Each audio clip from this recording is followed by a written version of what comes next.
Scrappers, Tom here, and I want to talk about copper ingots because I got to tell you, it was one of our most interesting videos. I made the video roughly where I'm standing right now, and the amount of people that have commented in opposition to my opinion on copper ingots from a scrapyard owner is crazy, so I want to talk about it again.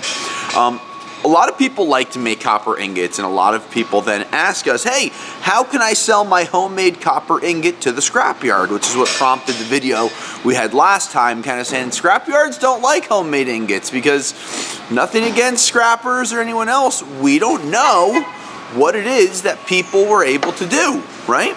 So when we don't know what you did to make that ingot, how do we buy it as a clean ingot or anything like that? It makes it super difficult.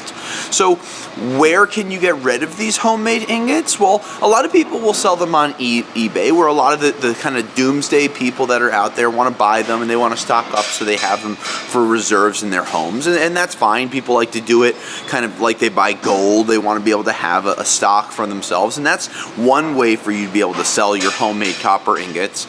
You can't sell homemade copper ingots to machine shops or anyone that's creating things because they're not going to buy them. They don't know what your purities are, and if they're making some type of a product, they can't buy stuff from you without knowing whatever it is that went into it. So when copper ingots come into the scrapyard, what do? Well, I know, what copper wire looks like. I can see this. I know that there's nothing mixed inside of it. But with ingots that may have been melted, I don't know if there was zinc or lead or dirt or pewter or brass or impurities that are mixed in there.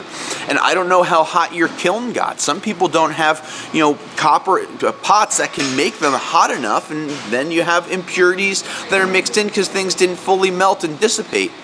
So if you have a hobby guy that wants to be able to make things like different jewelry, different art, that might be someone that would buy the copper ingots because it's in a much better, easier form to deal with than these stripped pieces of copper wire, right?